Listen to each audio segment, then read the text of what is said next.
আজকে আমি খুব সহজ পদ্ধতিতে মরশুমের কাঁচা আম দিয়ে জ্যাম বা জেলি রেসিপি শেয়ার করব। নমস্কার বন্ধুরা, টুসিস কিচেনে সবাইকে সাদর আমন্ত্রণ জানিয়ে আজকে রেসিপি শুরু করছি। রেসিপি শুরু করার আগে যারা আমার চ্যানেলে নতুন বন্ধু আছেন তারা প্লিজ আমার চ্যানেলটিকে লাইক, কমেন্ট ও সাবস্ক্রাইব করে আমার পাশে থাকবেন। আর নতুন নতুন রেসিপির নোটিফিকেশানের জন্য নোটিফিকেশান বেল আইকনটা অবশ্যই অল ক্লিক করে রাখবেন। রেসিপিটার জন্য সবার প্রথমে আমি আমগুলোকে সেদ্ধ করে নেব।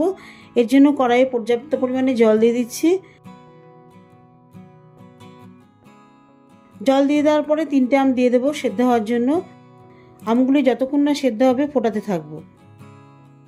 ঢাকনা দিয়ে দিচ্ছি যাতে আমগুলি তাড়াতাড়ি সেদ্ধ হয়ে যায়। 25 মিনিট পর ঢাকনাটা তুলে নিচ্ছি। এই 25 মিনিটের মাঝখানে আমগুলোকে উল্টে নিয়েছিলাম যাতে আমগুলো সব সাইড ভালোভাবে সেদ্ধ হয়। একটা কাঁটা চামচ দিয়ে চেক করে নিচ্ছি আমগুলো সেদ্ধ হয়ে গেছে কিনা। দেখুন কাঁটা চামচটা খুব সহজেই আমগুলির মধ্যে ঢুকে গেছে, মানে আমটা সেদ্ধ হয়ে গেছে। আর আমগুলি দেখুন পুরো সেদ্ধ হয়েছে বলেই কালারটা পুরোপুরি চেঞ্জ হয়ে গেছে। আমের সবুজ কালার ছিল সেটা পুরো হলুদ হয়ে গেছে। তো এইভাবে বুঝতে পারবেন যে আমটা পুরোটা সেদ্ধ হয়েছে কিনা। এবারে একটা একটা করে আম তুলে নেব। আমি তো আমগুলোকে সেদ্ধ করে নিচ্ছি। এছাড়াও আর একটা পদ্ধতিতে আমগুলি সেদ্ধ করা যেতে পারে। আমের খোসাগুলি ছাড়িয়ে আমগুলোকে ছোটো ছোটো টুকরো করে কেটে নিয়ে জলের সাথে সেদ্ধ করতে পারেন। তবে এইভাবে আমগুলোকে সেদ্ধ করে নিলে টেস্টটা বেশি ভালো হবে। এবারে এই সেদ্ধ করা আমগুলিকে ঠান্ডা করতে দেব।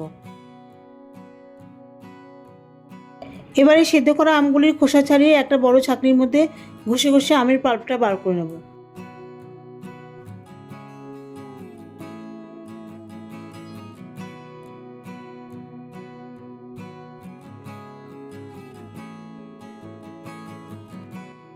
ছাঁকনি ছাড়া শুধু হাত দিয়েও আমের পাল্পটা বার করা যায়, কিন্তু ছাঁকনি দিয়ে ঘষে ঘষে পাল্পটা বার করে নিলে এর মধ্যে যে আঁশটা থাকে সেই আঁশটা থাকবে না। আঁশটা পুরোপুরি ছাঁকনির মধ্যে আটকে যাবে, শুধুমাত্র পাল্পটাই বেরোবে।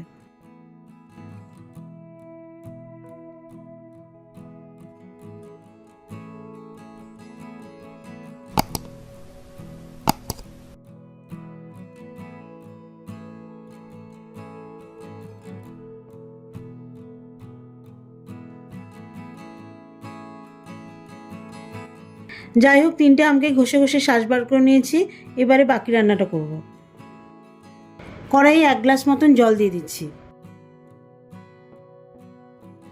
1 গ্লাস জলের পরিমাণ অনুযায়ী 2 কাপ মতন চিনি দিচ্ছি। এখন চিনিটা দেওয়ার পরে ঘন রস তৈরি করে নেব। লো টু মিডিয়াম হিটে চিনিটা ঘন ঘন জলের মধ্যে নাড়তে হবে যাতে চিনিটা মিশে যায়।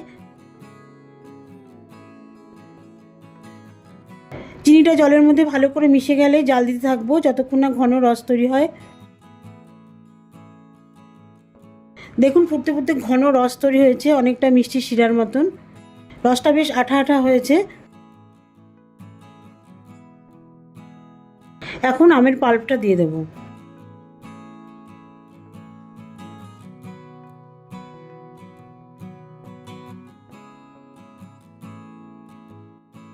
লো ফ্লেমে আমের পাল্পটা রসের মধ্যে ভালো করে মিশিয়ে দেবো। যতক্ষণ আমের পাল্পটা রসের মধ্যে পুরোপুরি মিশিয়ে অনবরত নাড়তে হবে।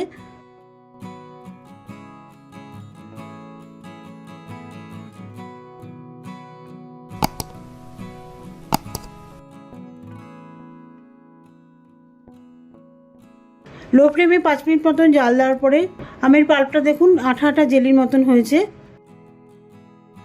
এখন একটা লেবুর রস জেলির মধ্যে ভালো করে মিশিয়ে দেব। লেবু রসটা মেশানোর পর 2 মিনিট মতন ফুটিয়ে গ্যাস অফ করে দেব।